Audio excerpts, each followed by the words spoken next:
Il avait une manière de parler tout à fait spéciale à lui. Mon village. Mais est-ce qu'il n'a pas repris, est-ce qu'il n'a pas joué le premier, le rôle de Madame Chapeau? Absolument, tout à fait. Oui, absolument. Oui, qui a été repris pendant des années par Georges Étienne. Georges Étienne. Dont la statue se trouve, comme nous avions dit la fois dernière, Boulevard du Midi. Oui. rue du Midi. Rue Voilà. du Midi, oui. Et ce n'est pas Jean Hayet. Hein. Ah non, c'est pas Jean Hayet. Jean Hayet l'a joué avec beaucoup de succès, beaucoup de talent par la suite, puisque Georges Étienne est décédé. Mais Georges Étienne l'a joué pendant des années. Et la statue en bronze qui se trouve là, c'est Georges Étienne. Il faisait je l'aime, ce pays aux divines couleurs, où l'on cueille les femmes comme les fleurs, je l'aime tant. Ah, il y avait ça là-dedans. Mais à l'ABC, oui. À l'ABC, j'ai connu. Ah. Oui. Et c'était quoi l'ABC? Ah, Où se situait l'ABC? et, ben, je vais vous le dire tout de suite. Voilà. Voilà. là où il y a les- C'est maintenant le CAI Théâtre. C'est maintenant, ça s'appelle le CAI Théâtre, c'est un théâtre. À la flamand. place Sainte-Clette, Place n'est-ce pas? Sainte-Claire, Sainte-Claire, exactement, à côté du fleuve, là. Oui, à côté de... Oui. Alors, ça c'est... Là, je peux vous dire, en 1932, ça s'appelait le Luna Theater. Puis en 1937, c'est devenu le Ciné Luna. Puis c'est devenu le Théâtre de l'Empire en 1938. Entre-temps, en 1936, il a fait une période aussi de théâtre qui s'appelle Arena Théâtre. Et ABC, c'est le Théâtre de l'ABC en 1947. Et c'est un énorme théâtre. C'est énorme, très grand, comme les Folies Bergères, comme à Paris, comme un très très grand théâtre. Et moi, j'ai vu jouer l'opérette. C'est même une des toutes premières opérettes que j'ai vues de ma vie. C'était avec Bourvil. Ça s'appelait Le Maharaja.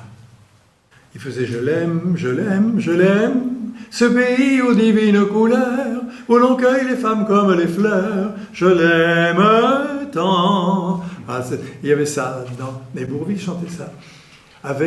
C'est très curieux, parce que moi j'étais tout môme, j'ai vu cette pièce à l'ABC, et avec tous des chanteurs, des comédiens, qui par la suite sont devenus mes partenaires. C'est très très curieux.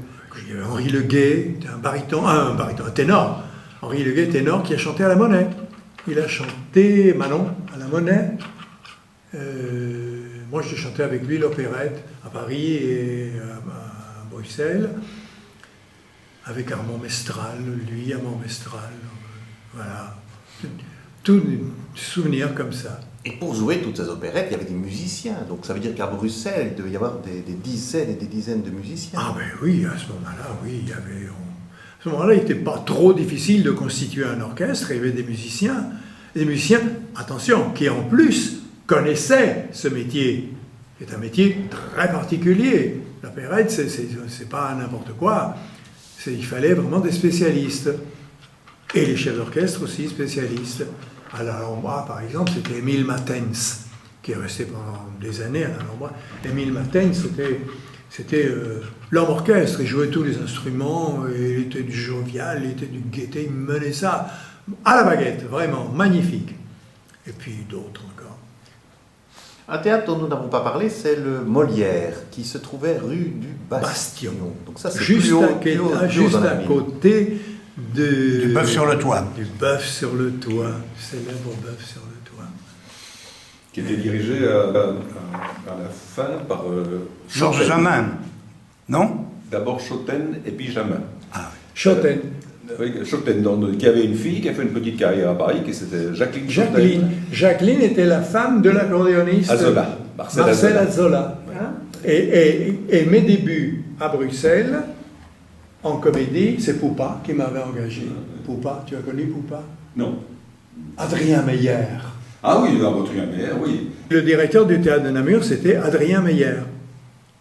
Adrien Meyer, qui était très ami avec Marthe Dugard, et voilà. Et un jour, ils sont venus me trouver tous les deux, ils m'ont dit, ils savaient que je jouais la comédie. Ils m'ont fait jouer d'abord l'Arlésienne, pas en opéra, hein, pas en chant, hein, en comédie, l'Arlésienne avec Marthe Dugard.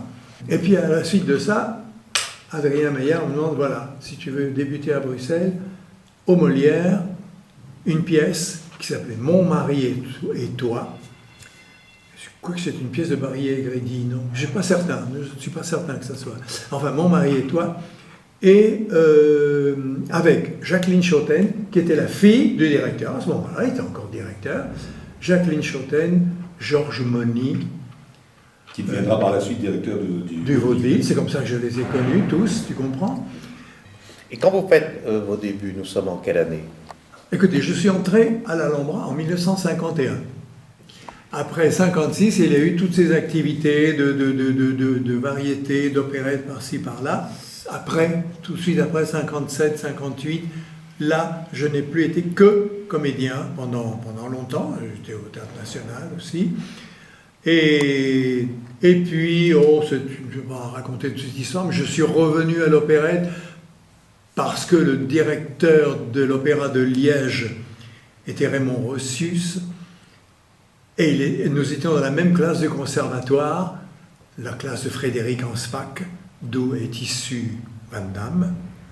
Nous étions dans la même classe. Et il s'est souvenu de moi, et un jour, il me téléphone, il me dit, voilà, veux-tu venir à l'Opéra de Liège? J'ai un rôle pour toi.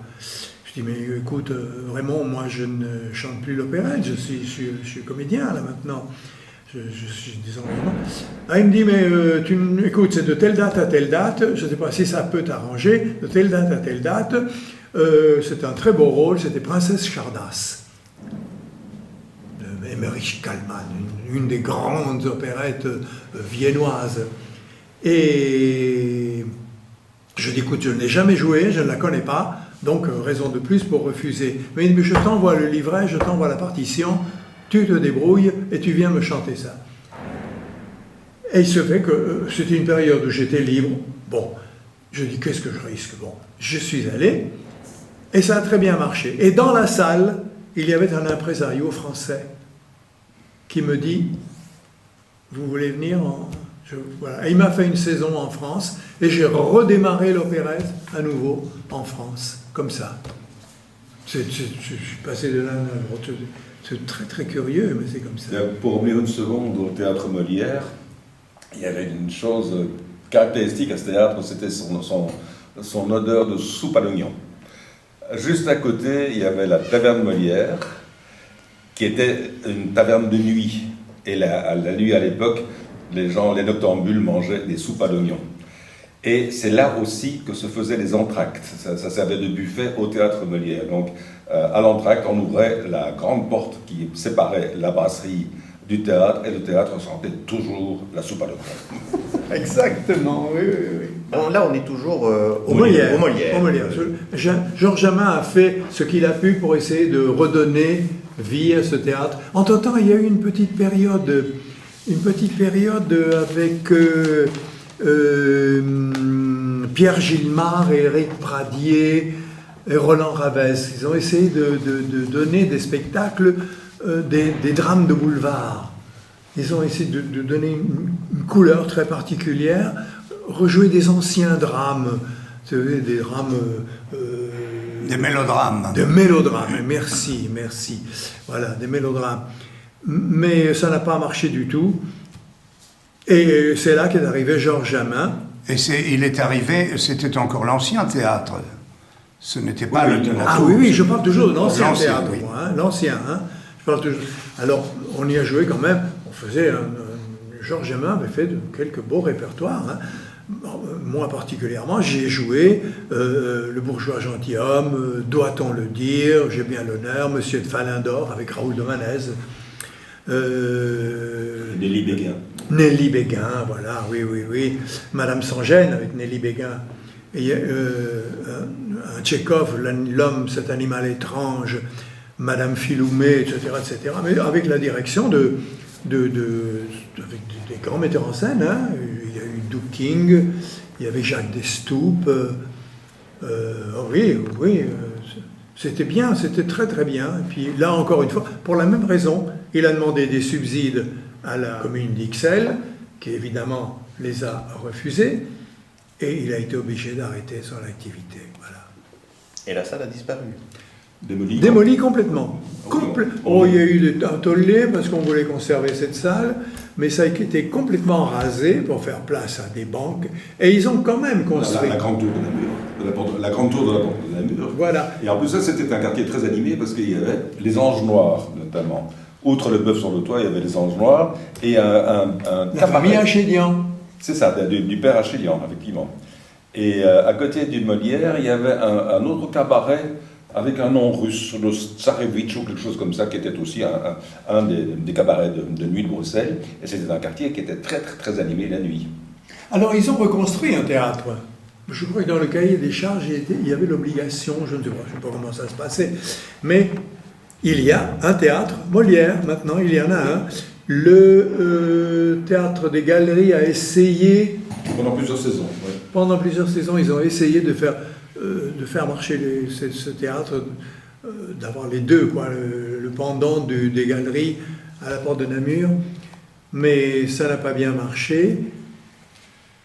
Pour diverses raisons. D'abord, ce théâtre a été fait en dépit du bon sens. Il a été fait en béton, avec une acoustique absolument déplorable.